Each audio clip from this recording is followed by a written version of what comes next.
Gonna go this way then. You're gonna go there. Don't get lost. Millions of bottles of wine. More than 100 kilometers of tunnels.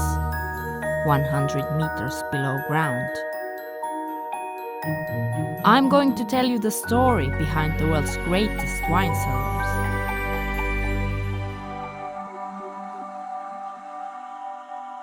It's a tale of innovation and solutions, as humans are eager to find.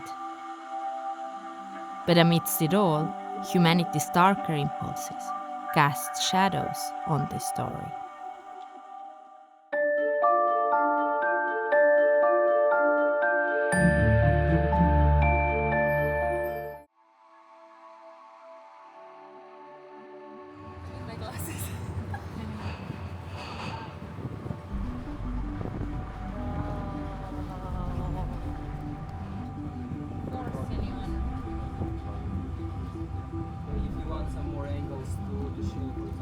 Oh my god. Is it true that there are 5 women working here who are turning all these bottles? No, Ah. 7. 7! So the job of 7 women is to turn the bottles every day.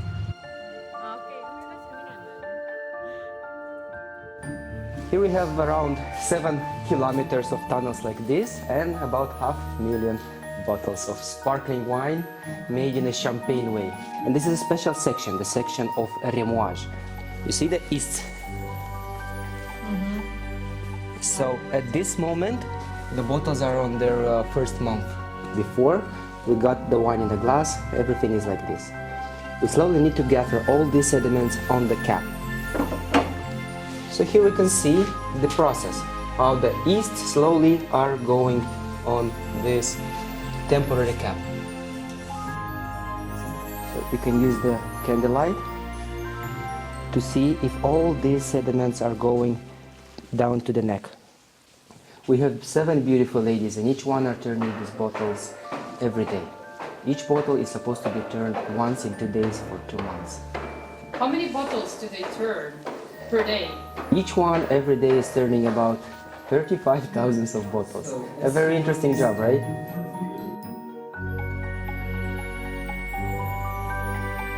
There are 2 of the world's greatest wine cellars located in the small country of Moldova.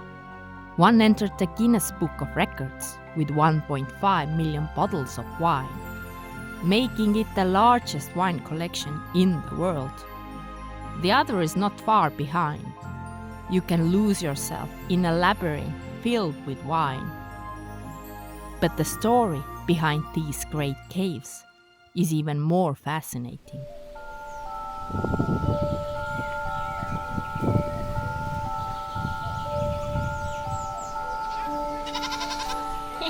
Despite lacking a coastline, this country is full of signs from the sea. When you walk around the capital, you'll see that most of the city is made of tiny sea creatures. Can you imagine that this was actually the bottom of the sea once? It's all because Moldova was once a sea, or a part of big, shallow sea. And the landscape appears wavy, as if the waves have transformed into hills and ceased their motion. In Moldova, you really feel the Earth's story coming to life, showing how even places far from the ocean were once part of it.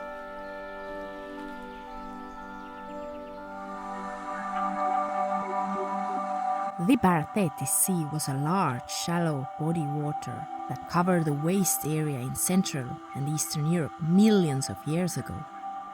During its maximum extent, it covered present-day Ukraine, Moldova, Romania, Bulgaria, Serbia, among others. It was then called the Sarmatian Sea, and then it started to shrink. About 5 million years ago, the giant sea disappeared, leaving behind traces of its existence. You can see them widely in Moldova. That is also the reason why Moldova is covered with limestone, and well, limestone mines.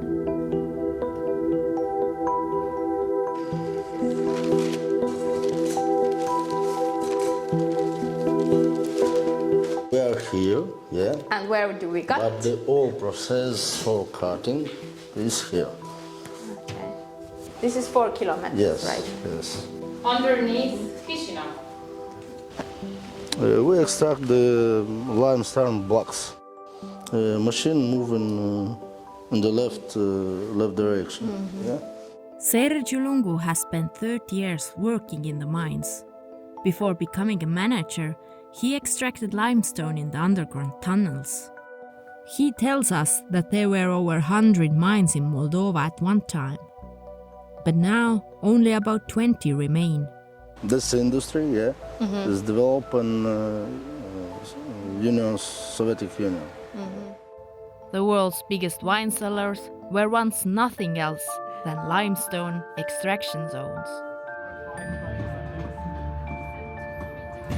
The digging of the stone started in the 1950s, in 1958, as far as I've read. And the stone was utilized mostly for constructions in Chisinau and in the villages and towns nearby. The rapid growth of the limestone industry had painful reasons. Moldova suffered greatly in World War II. The capital city of Chisinau was heavily bombed during the fighting between the Nazis and Soviets. When the Soviets emerged victorious in 1944, the city was in ruins. The Chisinau suffered very much. In August 1944, Chisinau looks very in a bad condition. So more than 2/3 of the houses and the buildings have been destroyed. Many people were killed or displaced. Only 25,000 inhabitants remained. So this space is massive. Yes. That means a lot of houses need to be rebuilt. Oh yes, after the war. about 60% of Chisinau had to be rebuilt after the Second World War, plus they had to make the city bigger to accommodate more people that were coming from other parts of the Soviet Union after the annexation.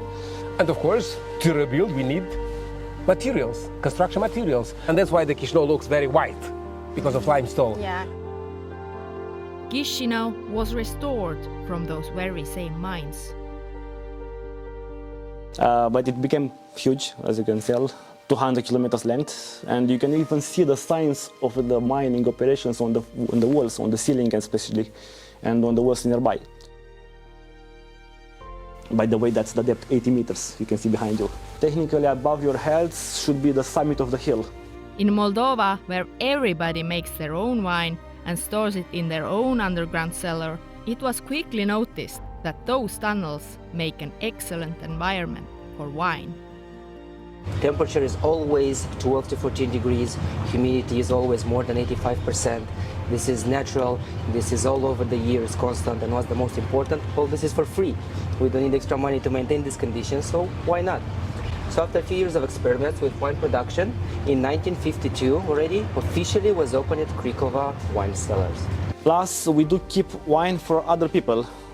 They have to buy our wine, but they can keep it right here for a rent, which is currently 500 euro per year. Can you bring your compots? Unfortunately not. We do have questions like that.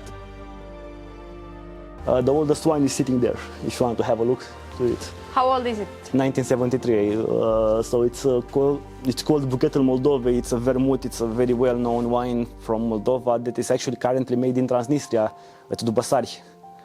Do we know anything about the winery, who produced it?